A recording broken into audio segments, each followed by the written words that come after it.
Hi, Jeremy here, Modern Vitality. In today's video, we're talking about the top 3 medicinal mushrooms for reactivated Epstein-Barr virus. That's EBV for short.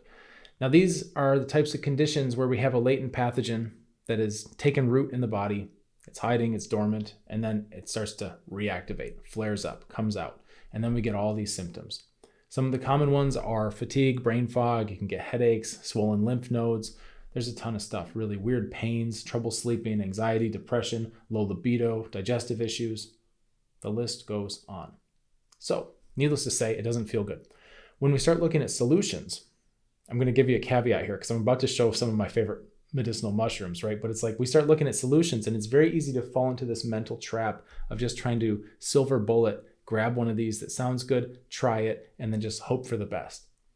What I'll say is that's a very difficult way to operate when you're trying to heal one of these complex chronic inflammatory conditions because we have multifaceted situation where there's usually a lot of inputs, a lot of problems going on, trouble in different body systems. And if we just kind of scattershot like one hopeful solution, it's probably going to be a drop in the bucket. However, if we have a plan where we can use different therapies together, right? We can combine things and then we can know when it's time to change gears and time to shift our approach. Then you can move systematically through, right? Immune system, digestive system, neuroadrenals, blood circulation. You can do these things in the right order so that your body starts to get rid of what doesn't belong and then starts to heal and regenerate.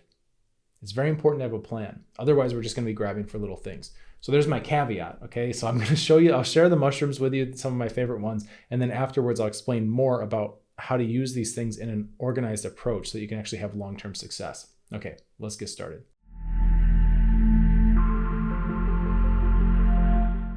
So let's take a look at our top 3 medicinal mushrooms. And just know, of course, this is not medical advice. I'm not your doctor. You're a responsible adult and you're here to learn more information. And you can, of course, talk to your doctor about your specific situation. So our first one is Fu Ling. This is a Chinese herb, this mushroom, and it's one not a lot of people in the West have heard of. But the other name for Fu Ling is Poria or Poria cocos. And it looks like this kind of ball of fungus, and it grows down at the base of pine trees, and inside it's all white. And in Eastern medicine, we say this herb drains dampness. Now, why is this important? With any kind of inflammatory, complex chronic condition, there tends to be a problem with the fluid metabolism, meaning we don't move fluids around as well as we used to in our bodies. So the consequences of that are that the cells themselves are typically dry because they're not getting the fluids they need, and then the intercellular space starts to become more wet and soggy. Now, this is something where a lot of pathogens try to encourage this in our body, this kind of pooling, because they tend to like it wet. Especially mold is a famous one for this, breaking down the sodium-potassium pumps and creating more of a swampy, soggy environment. Especially on the face, if we start to get puffy under our eyes, or we start to get a softer jawline, or we're just retaining water, the face gets puffy. That's one of the easiest places to see this, but it's of course happening throughout the whole body. The fluid metabolism goes off. So Fu Ling is a very commonly used herb in Eastern medicine to help drain that dampness out without dehydrating people. Modern research is also showing Fu Ling has some antiviral properties, which is important if you're dealing with any kind of hidden pathogen in the context of a complex chronic health condition. There are also some antioxidant properties that can help prevent the stress on your body from oxidation, which is usually happening because your body's hunting down some kind of pathogen, right? We're getting that oxidation effect. And we can use this medicinal mushroom to clean up some of that damage. There are also hints of anti-cancer potential. Does this mean that this is the cure for cancer? No, absolutely not. I'm not making that claim or suggesting that. But there are some studies which are showing that it has some decent effects, especially if you use it in combination with other therapies. And again, this would likely have to do with the immune function of this herb. It also has anti-inflammatory properties, which is good, especially if you've been smoldering for a long time with a complex chronic health condition. And we have blood sugar regulation. Why is that important? Well, blood sugar regulation is important for a lot of reasons. One of them that I'll offer here is that when we have pathogens, especially a fungal infection, especially that, but other pathogens too, like bacteria, they eat blood sugar. Right? That's what their fuel is. So anything we can do to regulate the blood sugar will help to keep them from gorging and getting out of control. It's very important to understand this. A lot of antifungal type herbs also tend to regulate blood sugar. And then we also have its use as a traditional beauty tonic. So this is one of these secrets that ladies have for glowing skin, right? They're using Fu Ling. And that makes sense because it's helping to shuttle the fluids around and not having these dry places and these puffy places, and instead having more nurtured cells. You would think that would only contribute to something we would consider superficial like beauty, but hey, who doesn't like to look good and feel good, right? Here's some research on Fu Ling. Biological activities and potential health benefits of polysaccharides from Poria cocos. That's Fu Ling. And we have a bit of history here, and then we have a summary: anti-cancer, anti-inflammatory, antioxidant, and antiviral. It's very important. They're showing there's some potential for further development for cancer as an adjuvant therapy. It's got immunomodulatory and antiviral effects. This herb is an underrated and not well-known powerhouse, especially when we're in like stage 1, 2, and 3. Here's a paper on the anti-hyperglycemic properties, which means it regulates blood sugar, of crude extract from Poria cocos. That's the Fu Ling, right? Blood sugar regulation, very important. Here's another one on the anti-inflammatory effects of this extract from the Poria fungus. Here's another one. Fu Ling, a Chinese herbal drug, modulates cytokine secretion by human peripheral blood monocytes. This is showing the effects on the immune system. This herb is an underrated powerhouse. Fu Ling usually comes in powder and in pills, and most often it's in formulas. So you can get the single herb Fu Ling in a powder form. Some places will encapsulate it, but usually, traditionally, you use this mushroom within the context of a larger formula of Chinese herbs that are set up to balance everything out, because we're not trying to do one thing to just grab a silver bullet, right? We have these formulas that work together in synergy. So traditionally, you wouldn't really see Fu Ling used by itself all that often, although sometimes it does happen. All right, our next one is turkey tail. So turkey tail has been shown to increase immune system function. Now, is this a bad thing? What if I have an autoimmune condition? Well, it seems to be that turkey tail creates a bit more immune specificity, which can be good. It's also antiviral, has some antiviral properties, which is helpful if you have a lingering virus, right, or viruses. And it's been shown to have some anti-tumor properties. In fact, turkey tail is becoming quite a powerhouse, especially in Japan and in China, where they've isolated some of the extracts from this, and they're using it in conjunction with chemotherapy and other types of cancer treatments, and they're getting really, really promising results. When we start looking into medicinal mushrooms, it's helpful to understand that there are different types of fungus out in nature. And a lot of the medicinal mushrooms are the type that grow on trees or decaying wood. And it's really quite interesting because what you'll have is the mycelium, which are basically like the roots. It's the thin, thready strands of root material that are inside of the decaying log. And then you'll have the actual fruiting body, which are the pretty mushrooms that we see coming out. Now that mycelium is going in and it's decomposing the wood. These types of mushrooms tend to have a very special skill set for creating enzymes to help them break things down. They can break down very hard things, just like we can't just eat a tree. We don't have the enzyme capacity to eat wood for the most part, but these mushrooms do. They have this enzyme capacity. So what else they've been looking to do with these is train them to break down pollutants. And turkey tail is one of the more promising mushrooms for this. So the mycelium has in its DNA the recipe for all kinds of enzymes. They can break down all kinds of stuff. And when you put them in the right environment, they'll start to activate that part of their DNA and start to make new enzymes. So it's really quite interesting because if you're looking at these medicinal mushrooms, oftentimes we harvest the fruiting bodies. Like I go out with my kids in the forest and we'll harvest turkey tail and we'll make a tincture and a double extraction. We just cut off the actual little mushrooms there. But another way to look at this, and something you may consider pursuing, is to try to find a company that will provide the mycelium, because the mycelium is stronger with that enzymatic breakdown, if that's something you feel like you need.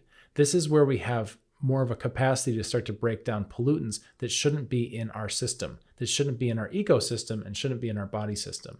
And it's really quite interesting because these mushrooms are nature's way of handling problems. And when we have all these toxins coming at us in the modern world, we need to have new solutions to help offset some of this. And I'm talking about things like microplastics, pesticides, heavy metals, like all the pollutants, nanoparticles, maybe the mushrooms are a way to go with that too. All these new pollutants that we're being exposed to, this is the remediation team. Interestingly, I found a study, which I'll show you in just a minute, about fermented substrate. And what that means is they took samples of the wood right? Just the wood. And they saw if that had any effect on people's bodies, on their immune system, and different factors they're measuring. And then they took examples of the actual mycelium from the mushroom and to see how that would affect people's bodies. And then there was a third section, which is the fermented substrate, which is the wood that's been basically kind of chewed on by the mycelium, which is fermented because it's starting to break it down. And it turns out that the wood, once it becomes fermented by the mycelium, actually has some healing capacity too in terms of immune support. So you may want to try to find a company that will provide mycelium or fermented substrate as part of their turkey tail product. And that's if you need to break down more like toxins that are deep in your body. I would consider that. And let's consider it a little bit hypothetical, but I do have research to back this up. Here's some research on turkey tail. Anti-inflammatory activities of the chemical constituents isolated from Trametes versicolor. That's the turkey tail, Trametes. And we have a whole pile of very pretty little molecules. And we can see the effects on nitric oxide and TNF alpha and interleukin 6, which shows that we're going to have some immune modulating capabilities here. Here's an interesting one I found. This is an extract from turkey tail, and they've been finding people who are taking opioids like morphine for pain, for example, for arthritis in this study, they can start to build up a tolerance, and you can actually use turkey tail to reset that tolerance. Isn't that interesting? Upregulates the level of beta endorphin, reduces the level of interleukin 1, nitric oxide, and PGE2. It's so fascinating. These mushrooms, I'll tell you, there's a ton of research on this stuff. I'd encourage you to do your own and start digging around because you're going to find quite a wormhole. These are very dynamic mushrooms. They have a lot of actions in the body. Here's another one. The mycelium of the Trametes versicolor mushroom and its fermented substrate. So remember I told you that they digest wood, and in order to do that, they excrete enzymes that can break down the wood. And then we also can see what happens if we take some of the wood that's been fermented. That also has a medicinal effect. So here they have a nice little drawing of what the mycelium look like inside the log and then the actual fruit body coming out. So you can get an image of that. And what they did in this study that I found very interesting is they've now compared just the plain old substrate, right? Whatever they're growing it on by itself. And then they have also, when you add the turkey tail mushroom and they grow the mycelium in there, and now you have the mycelium itself, and then you also have fermented substrate. So they did basically a 3-arm exploration here comparing these 3 substances. And for the most part, the initial substrate was the control because it didn't have much of an effect. There was one example where it had some effect, but that's kind of interesting and odd. And surprisingly, the fermented substrate showed up to be medicinal as well. We can see increased production of pro-inflammatory immune activating cytokines, and we can see increased antiviral cytokine production, and we can see increased anti-inflammatory cytokine production. So you can see this balanced toning of the immune system. And this is all from the mycelium and the fermented substrate from turkey tail. Very interesting. And then following that thread, we have another paper here, Influence of Treatment Conditions on the Oxidation of Micropollutants by Trametes versicolor. So we see turkey tail here being put to work to break down organic compounds, basically pollutants, pharmaceuticals, biocides, all this stuff that gets stuck in our wastewater treatment plants. Okay, this is what they're studying here. This is more of an environmental study. So we need to understand that what's going to make this work in the environment are the enzymes coming off of this fungus. So if we have these things in our bodies as well, could we theoretically use this fungus and its enzymes to help break those down? Can we clean up our own internal pollution? Very interesting. There are so many of these. Here's one more. Trametes versicolor, that's the turkey tail, modifies human fecal microbiota composition. What does that mean? It means it's cleaning up the gut microbiome. Check this out.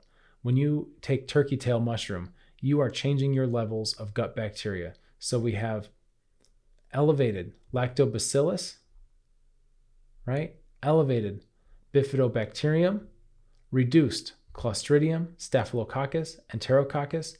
This is so important. You're taking the bacteria that tend to go wild and cause dysbiosis, and they're getting capped down, and the bacteria that are friendly and will help us be healthier are getting higher and higher in concentration. You can use turkey tail as one way to start to rebalance your gut microbiome.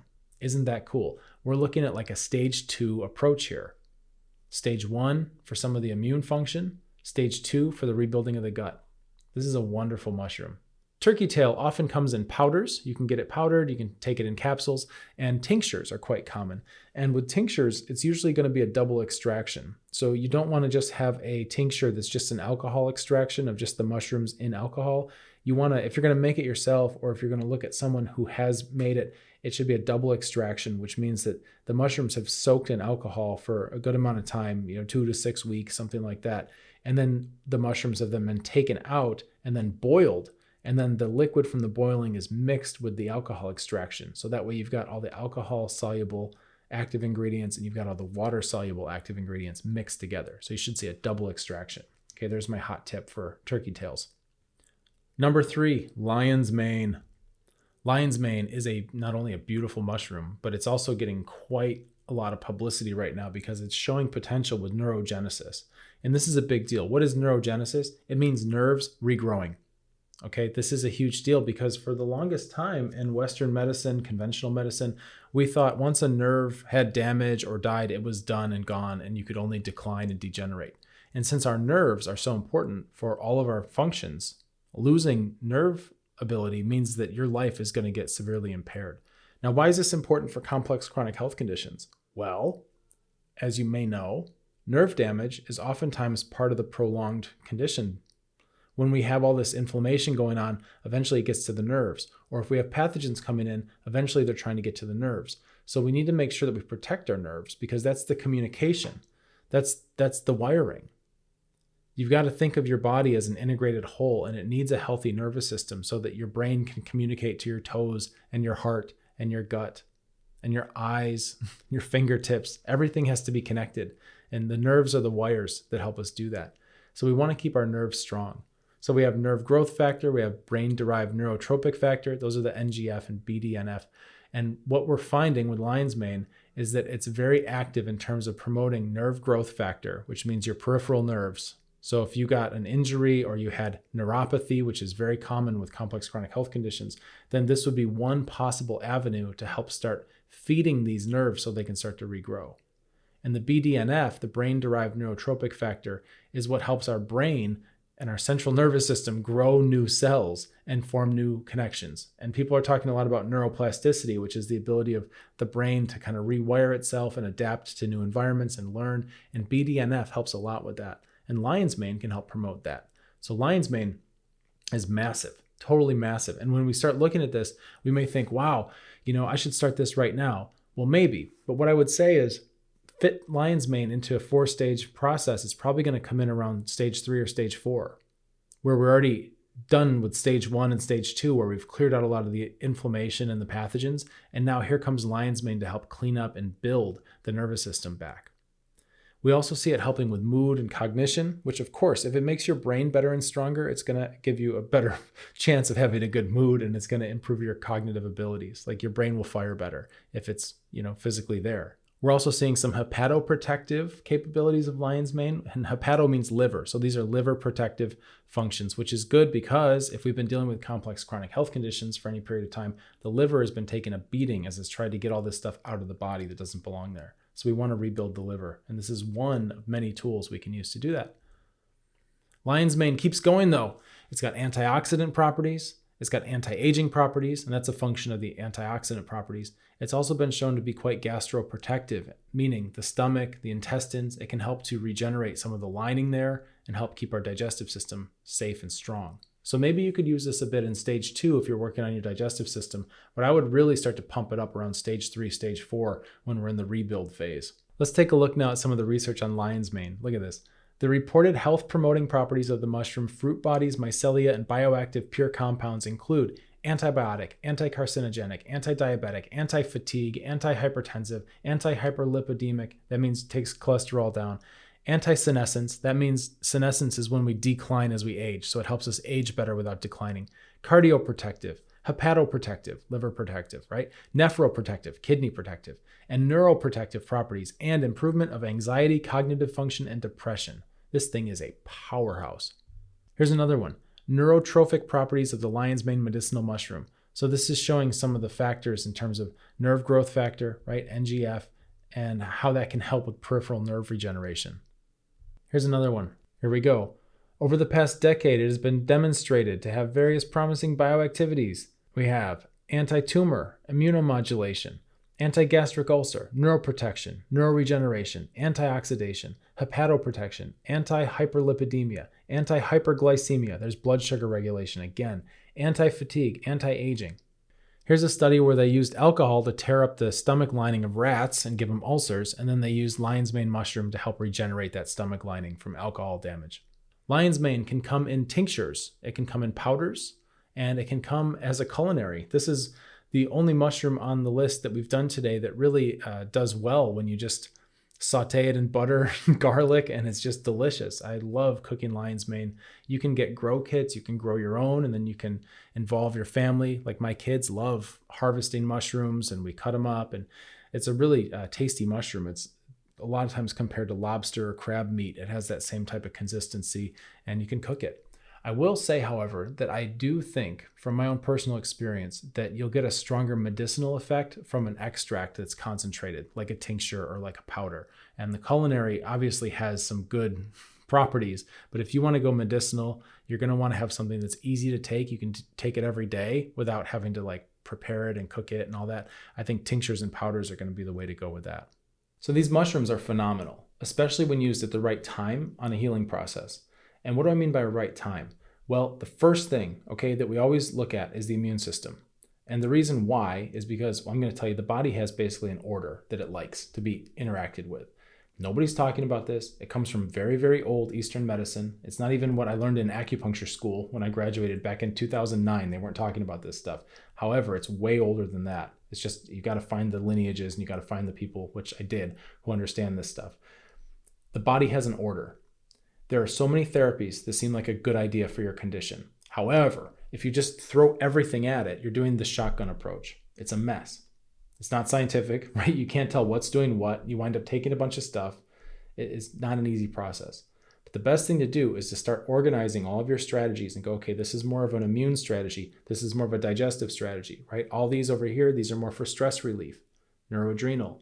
These over here, this is more blood circulation. These over here, this is more boosting and supplementing deficiencies. This is more hormonal. You can start to make buckets, okay? And then you line your buckets up. And we're going to talk about the first 4 today because that's where most people get the most benefits. In fact, most people go through the first 3 and they get the most benefits. So stage 1, immune system. Anything you have that's working on your immune system goes in that bucket. That's where we start. You want to have a very clear strategy here, and you want to be able to do things in an order that makes sense. So start with your immune system because that's going to help get rid of a lot of the big problems, including hidden pathogens, including non-specific immune function where you're just like smoldering and inflamed. It's going to help with biofilm breakdown. It's going to help with lymphatic flow. You're basically getting these things out of your body that don't belong there so that you can start to heal. You want to get the inflammation down. Okay, this is really important. Next is digestion, right? Digestive system. So some things are aimed more at digestion, which you want to have a healthy digestive system, okay? Because that way you can start to not only digest your food better and get more energy out of that and more nutrition, but also your digestion and your immune system are intimately connected. Your digestion is where most of your immune system lives anyway. This is really cool. We're finding this out now through modern science, but it's, validating things that we've known in Eastern medicine for 3,000, 5,000, something thousand years, okay? Very important. We also have gut dysbiosis, which means the balance of the little creatures that live in your intestines needs to be restored. So there can be some things that are growing and getting out of hand. There can be some things that should be there that aren't due to a variety of factors, including what we eat, but also what we're exposed to. All the toxins, chemicals, pesticides, all this stuff, mycotoxins, right? There's a lot of things going on. Other meds, antibiotic use. There's a lot of stuff we can attribute to this imbalance in the guts. So you want to start to restore that. That's the next step. Stage 3, neuroadrenal, stress time. Okay, this is where we get going with the way our mind is working, the way our nervous system is working, the way we handle stress. If we feel neurologically overwhelmed, if we feel like we have a very close trigger, right? When something, little thing happens and it's like, whoom, it just, we get so, stressed out. We want to start to increase that threshold. This is where a lot of different therapies can be useful. There are herbs, there are supplements, there's breath work, like breathing practices, there's all kinds of stuff. And this is where those live. One of the mistakes I see happen a lot of times is people try to start there We go, oh, it's mind over matter. I healed my mind. But really, it becomes very difficult. For example, like if you've got a bunch of parasites and heavy metals in your body, it becomes very difficult to will that stuff out. Whereas you could just go after your immune system first and get that cleaned up. And now you have a stronger base to stand on when you start to work on your own personal growth and spiritual practices and the way you show up in the world and the way you handle and metabolize stress. Okay, you set yourself up for success if you do things in the right order. This is also when we tend to get the sleep cycle dialed in better, right? Get that circadian rhythm going. It's lovely. Okay, we get back in touch with nature and how we evolved. The fourth one, blood circulation. This is where we start to move blood. This is where we start to really feed the cells and the tissue so they can grow, right? They can repair. This is where exercise tends to come in. This is one of the kind of mistakes I see people make too, is they try to start here. They start at stage 4, blood circulation, by starting some kind of exercise regimen when they have a complex chronic inflammatory condition and fatigue and exhaustion, and there's no energy to be had. And we think, oh, I better push through, right? I better push through it because, exercise is good for me and maybe I just need to just break through. And what happens instead, because there's still inflammation that's just rampant in the immune system, most likely due to hidden pathogens, or some other thing setting off the immune system, okay? What you do when you exercise is you're just recirculating all that inflamed blood. And then you get PEMS, post-exertional malaise syndrome, where you're knocked out for like a week, just suffering, like with this hangover from exercise. This is what happens with skipping steps. But if we do it right, if we get that stuff cleared out in the first place, by the time you get to stage 4, all of a sudden taking a walk or doing exercise or playing pickleball or whatever you're into, right? Kayaking, whatever it is, now is not going to be such a threat to your body because you're not circulating around a bunch of inflamed blood. This is really important to have this distinction. I've seen so many people who get so burned out because they try and fail, but you're trying things in the wrong order, which is why it's failing. There's nothing wrong with you specifically. There's no reason you can't exercise. You just can't exercise yet. It's not time yet. We have to get the rest of your system ready. Okay, so those are stages 1 through 4. So whatever you're doing, whatever therapies you're using, you want to start to examine that. And you want to start to understand, what system am I working on now? What system am I emphasizing with this? And can I make sure that before I'm working on, exercising or working on my stress relief or whatever it is, that I've started with stage 1 with my immune system? Can I make sure that? Okay, it's really, really important. When you go in the right order, just like a combination lock, when you go in the right order, then it opens, right? It opens up, it expands, your world gets bigger. If you go in the wrong order, you're just going to be, trying to bang your head against the wall while you're trying to bust into a locked door. It's a whole different deal. Most people think that unlocking healing is like finding the right key for the lock. And that's a misconception because it's not a key lock, it's a combination lock. All right, looking for a key means grabbing for a silver bullet and just hoping and praying that the latest supplement or whatever is going to just solve everything. There is no key. It's a combination. And the combination has to be the right stuff in the right order. Okay, those are the 2 caveats. This is just how it works. This is what I found. This is like the best way possible that I know to get somebody from feeling sick, shrinking world, not really happy about life, not much of a future, right? Frustrated, overwhelmed, exhausted, burned out, to working through the stages and then going, hey, I've been back to life again. I'm having sex again. I'm doing things. I'm showing up for my family. I'm throwing a party for my grandson or whatever. I'm traveling for a wedding. I'm in Europe walking along on cobblestone streets and I'm not getting tired. I'm in New Zealand hiking mountains and going down beaches when I used to have fibromyalgia and be afraid to leave a 2-mile radius of my house because I was going to be exhausted. Right? These are how you get those changes. It doesn't just happen magically. You've got to have the right combination, which anybody can learn. That's part of my job, as I see it. If you're struggling with a complex chronic health condition, you might consider not struggling alone. I've built an amazing community. We've got our own chat group. We're off of the big tech things. It's just our own private chat where you can come in and you can meet other people who are lovely and positive and vibrant and supportive. Really fantastic people from all over the world that are on various stages of their healing journey. They're working the stages, right? Immune, digestive, neuroadrenal, blood circulation. They're in their process. I'm in there every day. It's free to join. You can come on in. You can ask me anything. You can meet some other people. You can be inspired. You can ask them things. What's working for you? Here's where I am. Introduce yourself. Even if you're shy, even if you're an introvert, it's a fantastic community. There's plenty, you're going to be in good company with introverts there. There's plenty of introverts, right? We're very respectful. We're very kind. We're careful with each other's energy, right? We have very good boundaries in there. So we have a group, chat group. There's also a vault where I've got interactive videos where you can start to really get yourself a plan so you can know what you're doing. What's your next practical step towards getting your life back?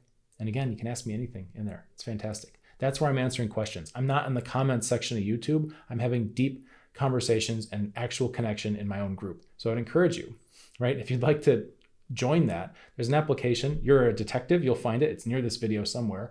And you can get your application sent in. And when I take a look, if you look like a good fit for our group, for what we're doing, I'll let you know. And I keep the group pretty cozy. We keep it like to 1 to 200 people is about the max. That way I know who's in there. And when I answer your question, it's very specific and I know who I'm talking to. Okay. But what happens with that is that it's capped. So it does fill up. So if I see your application come in and it looks like a good fit, it might be a month, might be 2 months before you get in. I'll try to get you in on the next monthly cohort. I'll do my best because I know that you're excited and you want to get in there. So I try not to make people wait, but just know if it does take a little while, that's why. So that's our group. I would encourage you to join. In the meantime, you might consider subscribing to this channel. That way you can get more health information like this video that helps you instead of just kind of mindlessly scrolling, which we all fall into sometimes, but you could actually train YouTube to show you videos that help you get your life back, right? Isn't that cool? Okay, so let's get you feeling better. Cheers.